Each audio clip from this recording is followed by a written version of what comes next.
Maji kutoka hapa katika chumba cha matangazo. Asante sana kwa kujiunga nasi kwenye awamu ya kwanza ya kipindi cha Matukio Mtambuko, na bila shaka tutakuwa tunatua katika kaunti tofauti kukujuza ni kipi ambacho kinajiri, kisha baadaye tutakuwa na mjadala chanya kabisa hapa studioni kuhusiana na mjadala ama mdahalo wa siku ya jana baina ya wagombea wenza na waandishi wa habari katika chuo kikuu cha Catholic University. Mimi ni mtangazaji wako Paul Kirobi. Na jina langu ni Beatrice Watare. Kumbuka midahalo hii ni muhimu kabisa ili kukusaidia wewe kama mpiga kura yani kupata ile uamuzi wako wa mwisho kabisa, kujua je, nitamchagua kiongozi yupi, ni yupi ambaye anaelewa masuala yangu kama mwananchi wa hapa nchini Kenya. Hivyo basi mdahalo huo uliweza kuibua hisia tofauti na ni vyema kabisa tutakuwepo na maongezi hayo. Ila kwa sasa mpenzi mtazamaji, hebu tuangazie yanayojiri. Kama unavyotazama hapo kwenye runinga yako, kwanza kabisa ni kwamba naibu wa rais William Ruto atakuwa akipeleka kampeni zake kaunti ya Makueni. Na shirika la KNCHR yatakuwa yanaangazia visa vya dhulma za kimapenzi nchini na kutoa taarifa kamili. Na upande mwingine, wakazi wa Lamu wameelezea sababu za kutovaa viatu. Na pia vile waziri wa elimu Profesa George Magoha atakuwa nazuru katika kaunti ya Kiambu kuweza kutathmini hali ya elimu humu nchini. Na kwingineko vile ni kwamba waziri Matiang'i atakuwa akizindua kituo cha kukabili ugaidi kaunti ya Mombasa. Ni baadhi tu ya taarifa ambazo tunazidi kufuatilia katika chumba chetu cha habari. Naam, na bila shaka hivi sasa wacha tuweze kupata methali ya siku.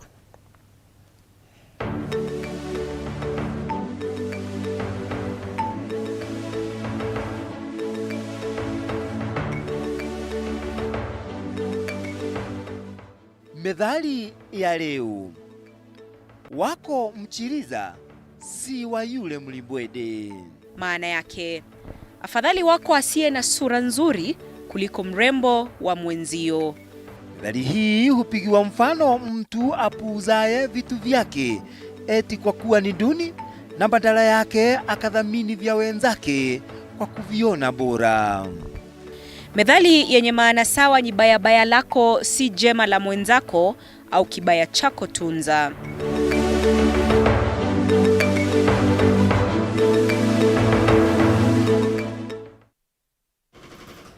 Mpenzi mtazamaji, karibu tena tuweze kukupasha habari kuu asubuhi ya leo. Jina langu ni Beatrice Watare. Na kwanza kabisa, naibu wa rais William Ruto amepeleka kampeni zake kaunti ya Makueni.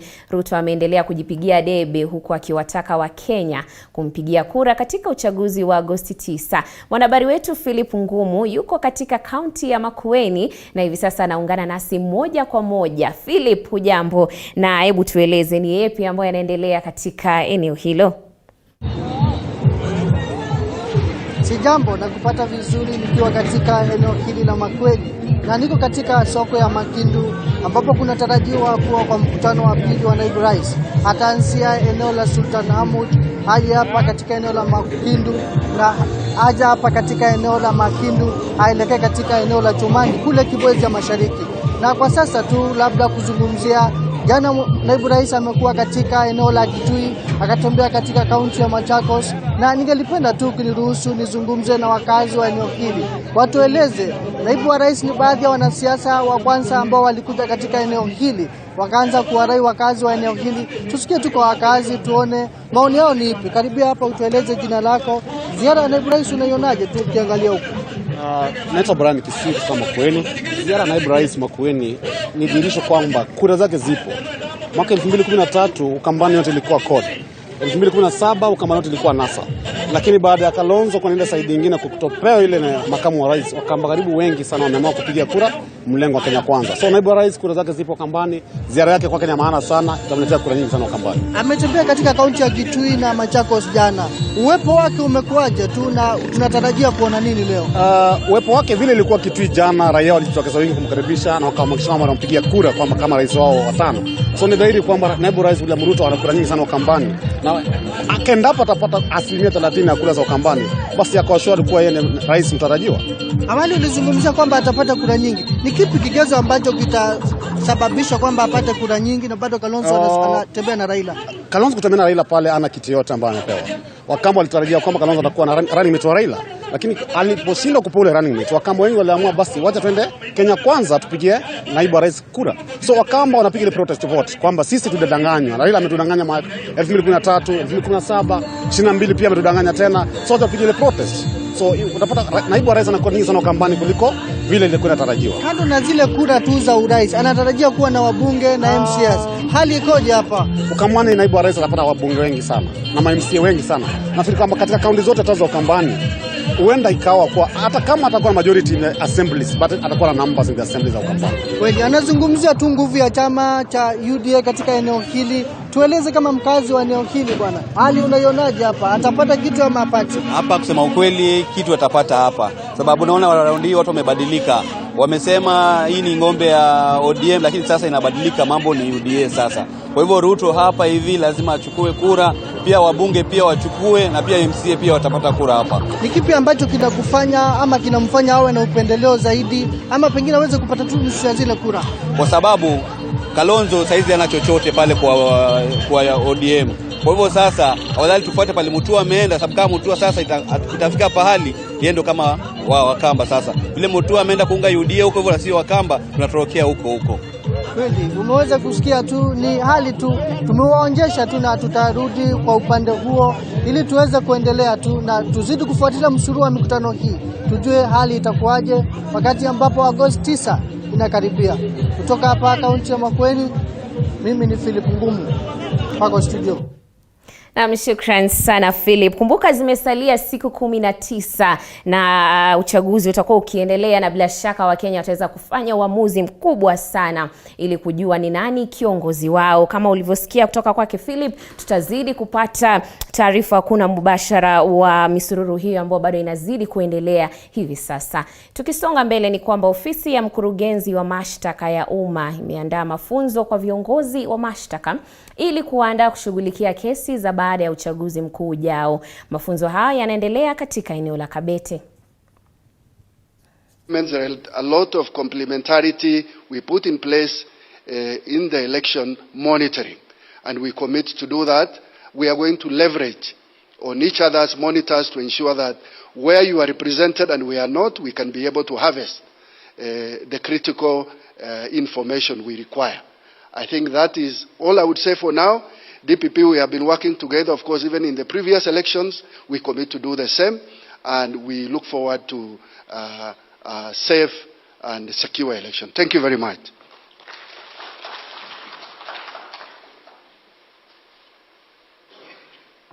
I can confirm that the office has been working very well with IPOA.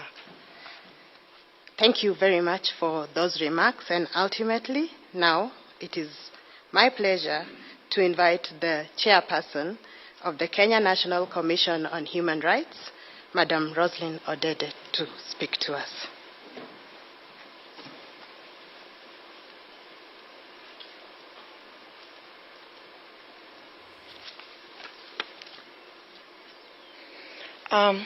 Honorable Nurdin Haji, the ODPP, Kenya, CEOs of the state organizations present, representative of the Inspector General, the country director, IJM, ladies and gentlemen, all protocols observed, good morning.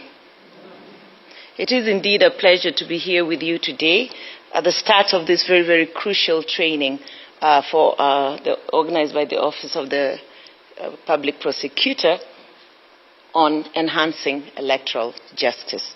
I think this is a very key training and at a very crucial moment in our country at the moment.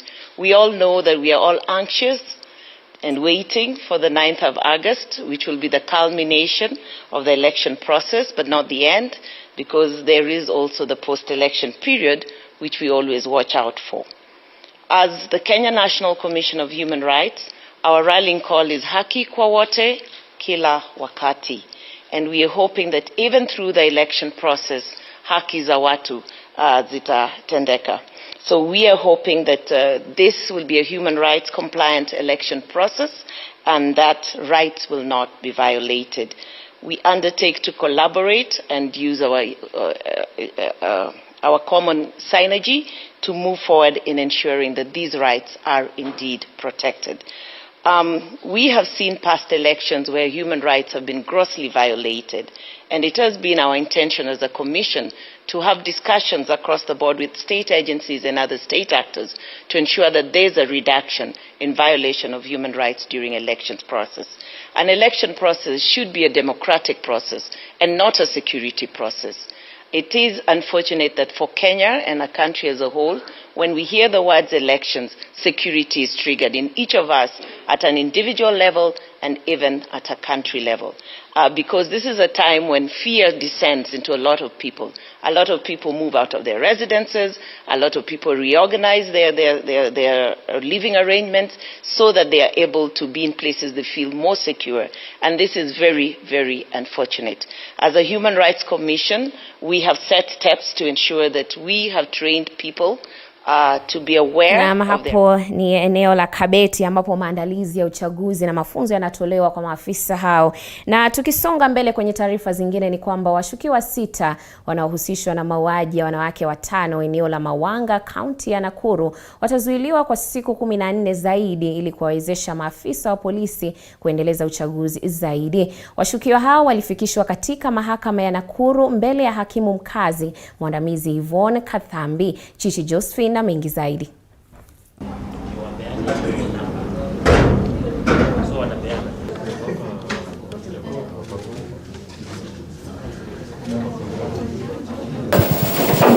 Niko katika kitengo cha uchunguzi ya mauaji, Homicide Investigation Department. Mauaji utafunua kichwa.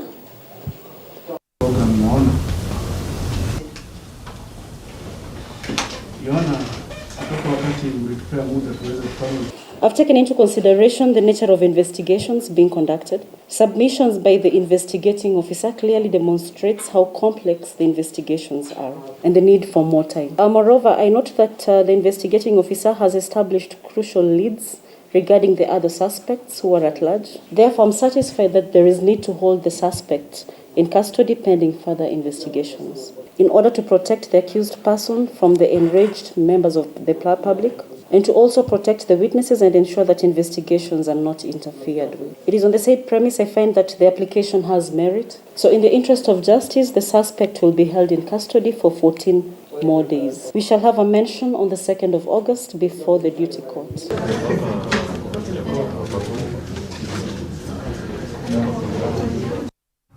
Na tukisonga mbele ni kwamba Tume Huru ya Uchaguzi na Mipaka nchini IEBC imeandaa kikao na washikadau katika kaunti ya Kitui kujadili jinsi na namna wanasiasa wanavyostahili kujiendesha hususan wakati huu wa kampeni za uchaguzi mkuu wa Agosti 9. Mkutano huu ulifanyika katika kaunti ya Kitui, iliwahusisha wagombea wa viti mbalimbali, vikosi vya usalama, viongozi wa kidini na wadau wengine kutoka kwenye mashirika yasiyo ya kiserikali.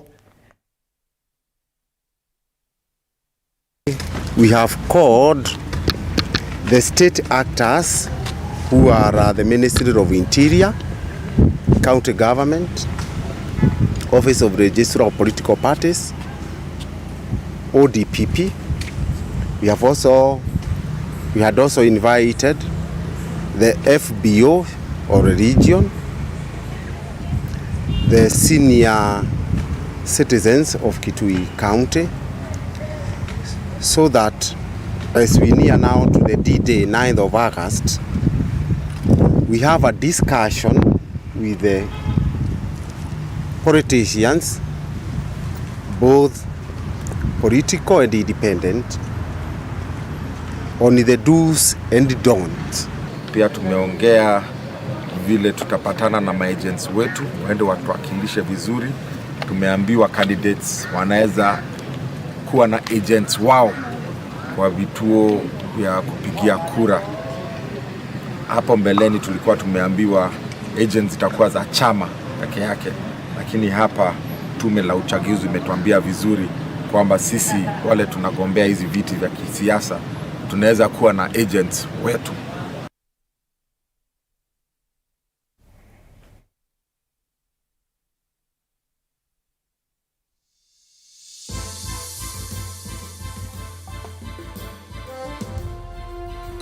Kwingineko, licha ya kusisitiza kuwa serikali ya chama cha Roots Party itahalalisha matumizi ya mmea wa bangi kwa manufaa ya uuzaji katika nchi za nje, mgombea mwenza wa Kinara wa Roots Justina Wamae amesema hajawai kutumia bidhaa hiyo na hana mpango wowote wa kuivuta. Akizungumza kwenye mdahalo wa wagombea wenza na waniaji wa urais nchini hapo jana hapa jijini Nairobi, Wamae amesisitiza kuwa lengo lao ni kuhalalisha ukuzaji wa mmea huo kwa manufaa ya kuuza nje ya nchi ili kulipa madeni ambayo yameongezeka na kufika zaidi ya trilioni 10. Hata hivyo, Wamae ameshikilia kuwa ukulima wa mmea huo sio wa kawaida tu, kwani wanapania kushirikisha mmea wa hali ya juu kufuatia uwepo wa rutuba bora iliyopo humu nchini.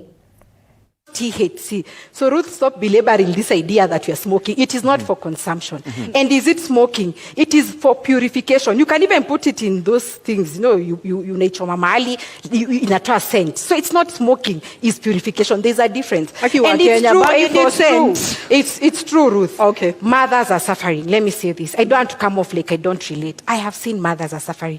And that is why Roots Party has said, anyone who attempts to grow cannabis sativa, we are growing CBD or cannabis. We already have regulations in place. Number one, we license all farmers. Number two, we'll introduce agricultural officers to go around this country looking at those farmers and what they're doing. And there's a distinction. Even you Kenyan, you can report someone growing sativa. Why? The leaves of industrial hemp are very large, but the leaves of sativa are very small. So the agricultural officers will control licensing. So I think we're already controlling this measure. Tukiachana na hayo ni kwamba mwenyekiti wa chama cha ODM na mbunge wa Suba Kusini John Mbadi amesema chama cha ODM kitafanya juu chini kuhakikisha seneta wa Siaya James Orengo amekuwa gavana wa kaunti hiyo. Mbadi aliyezungumza wakati wa uzinduzi wa manifesto ya Orengo katika chuo kikuu cha sayansi na teknolojia cha Oginga Odinga alisema itakuwa aibu kubwa kinara wa Azimio Raila Odinga ambaye anatoka eneo hilo iwapo Orengo hatachaguliwa. Seneta wa Siaya James Orengo akihutubia waliohudhuria uzinduzi huo miongoni mwa wabunge wa chama cha ODM alisema atalipa kipaumbele swala la utawala bora. Mbadi hata hivyo alihusika katika kwenye ajali ya barabara akielekea nyumbani. Mbunge huyo na washirika waliokuwa kwenye gari hilo waliponea bila majeraha.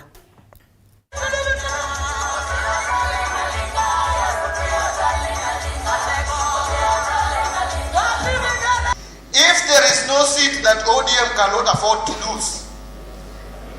It is the governor of Siaya County, let me tell you.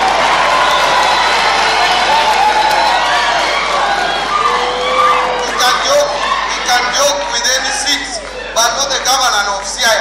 There is no way Raila Odinga will be the president at State House, and when he comes back home here, that his governor is from another party. That cannot work. That cannot work. The governor of Siaya County must just be an ODM governor. If we go to all the countries which are now called the Asian Tigers, including South Korea, the most fundamental point is about assuring the people of good governance. That's why in our constitution, there are ideas of transparency and accountability, free of corruption. I think if we start there, I think we are going to put Siaya on the road to success and transformation. Tukisonga mbele ni kwamba baadhi ya wakazi kisiwani Amu kaunti ya Lamu wamesema kwamba miongoni mwa sababu zinazowafanya kutovaa viatu ni masuala ya utamaduni. Kulingana na wakazi hao, tangu enzi za mababu zao swala la viatu limesalia kuenziwa na wageni, huku pia shughuli za kazi za baharini zikiwachochea kutovaa viatu kwani unahatarisha usalama wao kutokana na kuteleza kwa maboti. Vile vile wameongeza kuwa kutovaa viatu kumechangia kuimarika kwa afya zao kwani maji ya chumvi husisimua misuli. Hata hivyo, baadhi yao wamesema kwamba kufuatia usafi wa mji wa Lamu hawajaona umuhimu wa kuvaa viatu. Bahari huwa ni rahisi kuingia kwa boti bila viatu. Na pia kwa upande mwingine ni utamaduni wa zamani ambao wazee wengi walikuwa hawatumii viatu. Viatu ni ustaarabu, lakini sasa kama pengine kama umetoka nje ya Lamu, lakini kama kwetu huku ukivaa usivae, kwetu sisi huku haina uzito kabisa. Baharini hawana haja ya kuchukua viatu. Ndio hiyo utamaduni ya hapa Lamu kwamba watu hawavai viatu. Hata mimi nilipokuwa mtoto mchanga nilikuwa si mara nyingi ukiniona navaa viatu, mara nyingi unaniona barefoot. So nadhani mwanzo ni kiutamaduni na vile vile pia kimambo ya historia iliweza kuwalazimu wakazi wa Lamu wasiweze kuvaa viatu kwa sababu pia tuko karibu na bahari na Lamu tulionayo ni safi. So tuwaona hakuna umuhimu wa kuvaa viatu. Si ustaarabu tu, pia kutembea bila viatu ni afya. Ukitembea bila viatu ni kama maji ya chumvi, ni kama dawa. Anachuchengeza mguu na chochote ambacho pengine kimekuasiri ndani ya pwani, maji ya chumvi yanaweza kukupodha kwa haraka. Na mkiuliza watu wa pwani watakwambia hali hiyo ni kutembea mguu chuma. Tusonge mbele. Viongozi wa kidini katika kaunti ya Mombasa chini ya mwamvuli wa NCCK wamewahimiza Wakenya kudumisha amani, hasa taifa linapojiandaa kwa uchaguzi mkuu wa Agosti 9. Wakizungumza wakati wa warsha iliyowaleta pamoja washikadau mbalimbali ikiwemo tume ya uchaguzi na mipaka IEBC, wawakilishi wa bodaboda na wengineo katika mradi unaotambulika kama Mulika Initiative, viongozi hao pia wamewaomba viongozi wenza wa kidini wasijihusishe moja kwa moja na mirengo ya siasa. Messages and methods of peace. Kama ulikuwa unafanya mara mbili kwa wiki, sasa ikiwezekana do it daily. Sawa jamani? Hautakufa. Watakao tulize joto Mombasa ni hii ya kuhubiri nini?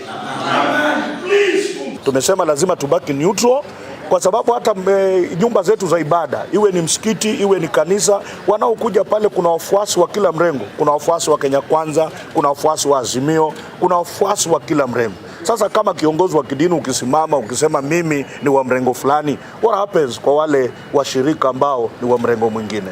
So tutabaki kwamba sisi lazima tuwe neutral na na leo tunasema hapa tumefanya kazi nzuri, imebaki wiki mbili tumalize vizuri kwa hii kazi ya kuhamasisha na kuhakikisha kwamba kuna amani. Kina mama ni kitengo cha muhimu sana na tunaamini ya kwamba tunapoendelea kushirikiana na kina mama wa kaunti ya Mombasa na pia katika Coast Region, kina mama watakuwa mstari wa mbele kueneza amani. We are praying for this because we don't know what will happen, but as religious leader we will continue praying and make sure that all women in Mombasa County and beyond they'll preach peace. Na tukiendelea ni kwamba ofisi ya mkurugenzi wa mashtaka ya umma imeandaa mafunzo kwa viongozi wa mashtaka ili kuwaandaa kushughulikia kesi za baada ya uchaguzi mkuu ujao. Na mafunzo haya yanaendelea katika eneo la Kabete na hivi sasa mkurugenzi wa mashtaka ya umma anazungumza. Hebu tusikize. And 0800 72 33 77. I am confident that if we employ a multi-agency approach through interagency cooperation, like today, collaboration and coordination, we shall have contributed to the enhancement of electoral justice within our respective mandates. Let us seek to strengthen the justice chain as we work towards delivery of justice to the mwananchi. Allow me to register my appreciation to the IJM for continuous supporting of ODPP's initiatives in enhancing access to justice, and to our experts and facilitators for accepting to facilitate the various sessions. Once again, thank you all for dedicating your time to this training. Finally, let me reiterate the office's commitment towards the promotion of the rule of law and respect for human rights during the electioneering period, Madam Chair. As you all know, I think Jadida quoted Clinton. Hillary Clinton. Let me try and quote Obama. I know for her maybe it's Hillary is also a very, an authoritative individual, but Obama is also African. Sindio. I think what he had strived when as a president is to work on what he called a perfect union. He was in pursuit of a perfect union. And I think we are in pursuit of a perfect republic. We have a constitution, and as individuals that have been given the mandate to work on the justice which is the most important component of the justice system, the criminal justice system, that we shall strive to ensure that we have a free and fair election that will give us a democratic space and will allow us to be able to ensure that the rule of law is respected and adhered to, and that the Constitution, and that we owe our fidelity to the Constitution. And as such, I hope this exercise will build the relationship that we desire for us to be able to effectively discharge our mandate. Ladies and gentlemen, it is with great honor that I declare this workshop officially open. Thank you. God bless Kenya and God bless you all. Thank you.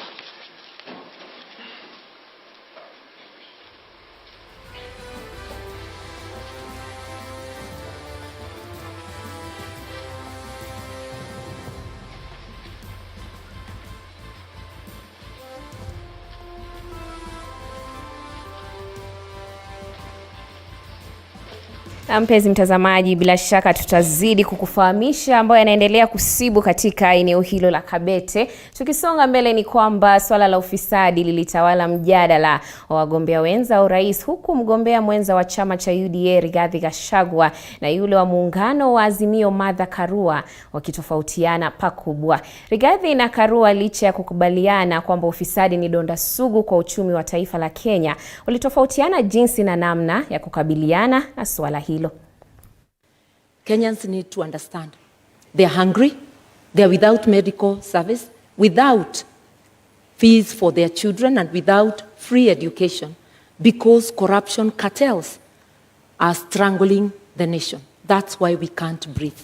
Once we understand that, then we will vote for people with a track record, like Azimio, people with the will to fight corruption, people who are prepared to confront the monster, and to apply the law evenly, irrespective of who is mentioned. So do you believe we have state capture in Kenya? There is state capture, yes, by corruption cartels. Organized criminal gangs who plunder our resources daily. 2 billion shillings a day, which is authenticated by the Auditor General, translates to 765 billion shillings. Our plan is to allow independent institutions that fight corruption to be really and truly independent by giving them that freedom and giving them resources and financial autonomy so that they receive instructions from nobody. On assuming government, we shall appoint the Inspector General of Police as the accounting officer of the National Police Service so that himself and the DCI have independence to do what they need to do on fighting crime and corruption without having to take instructions from anybody. Because you know, it is said, he who pays a piper calls the tune. Why the Inspector General of Police and the DCI cannot fight corruption and crime, why they cannot operate the way the Constitution spells out, is because they are controlled from Harambee House, because that is where their money is. Mpenzi mtazamaji, taarifa hiyo itanipeleka mapumzikoni kidogo, ila usiende mbali.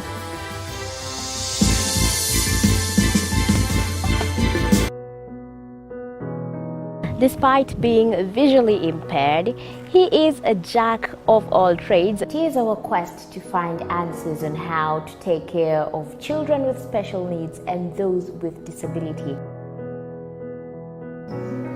You do not need to see musical notes to understand music, but rather to have your soul feel the vibe.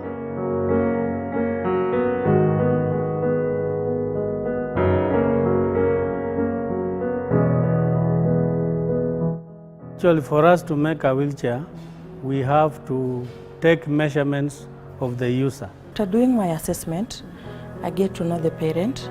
I get to know the heaviness she's carrying. Disability comes at different stages of life.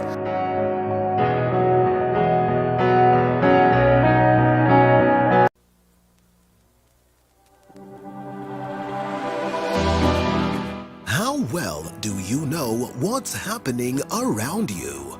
Morning Cafe with heated political debates.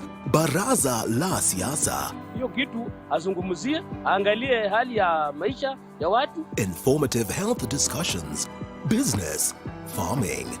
Tasty Wednesday, Fitness Thursday, and Feel Good Friday with amazing DJs, celebs, waimbaji, kuna comedians, alafu kuna wajinga, and music bands every Monday to Friday from 6 a.m. to 9 a.m.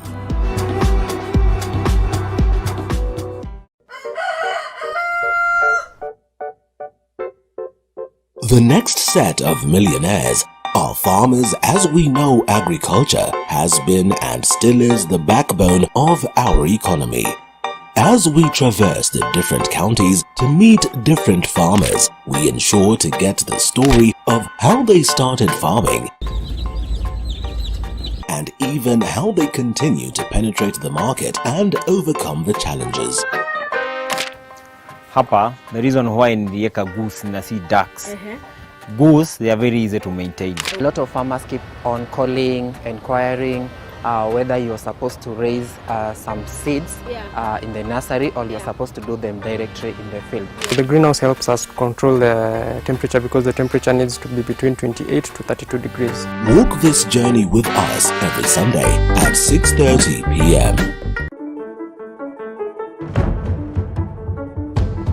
It's no secret, construction ain't cheap.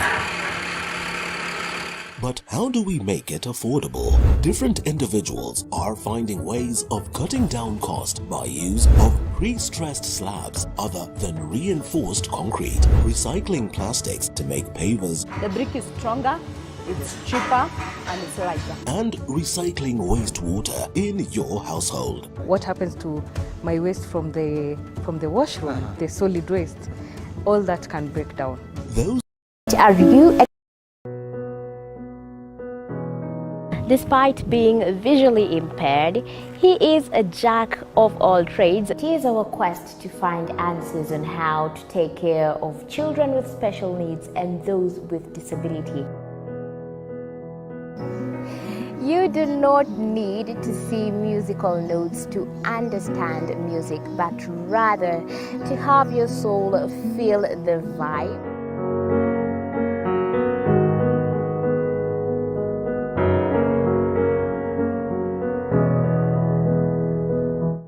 Actually, for us to make a wheelchair, we have to take measurements of the user. After doing my assessment, I get to know the parent, I get to know the heaviness she's carrying. Disability comes at different stages of life.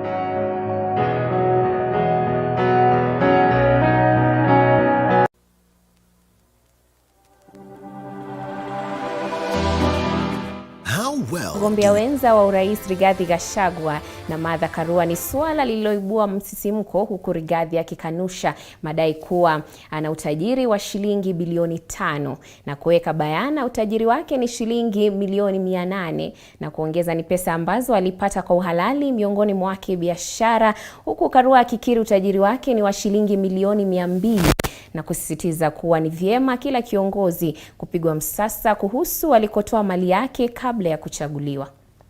I made money in 2010, in 2009. There was no county government. I didn't make money with the county government. I never did business with the county government. I said I worked with the Ministry of Lands. I worked with the Ministry of Livestock Development. So you cannot say that there was conflict in Nyeri because I did this business long before county governments came into place. But Honorable Gachagua, the matter in court is about doing business with county governments. I'm saying the matter in court is a matter that is on fabricated charges. And that matter will be coming in the fullness of time. What I'm talking about is the money that is held and where it came from. As to the allegations as a matter before court, there is nothing. It's absolute lies. There is nothing. And in the fullness of time. And that is why, even after sending 200 policemen to arrest me in Nyeri and drag me naked in front of my wife, in front of my workers, drive me to Nairobi, lock me for 4 days, 1.5 years later, not a shred of evidence, nothing. I think about just about 150 million, and that is because The 56 million I had declared in 2013 has appreciated because of the inflation. I haven't had any new properties, but I'm a person many may not understand. I'm not thirsty for land. I'm not thirsty for worldly goods. I'm happy to have a house I call home. I'm happy to have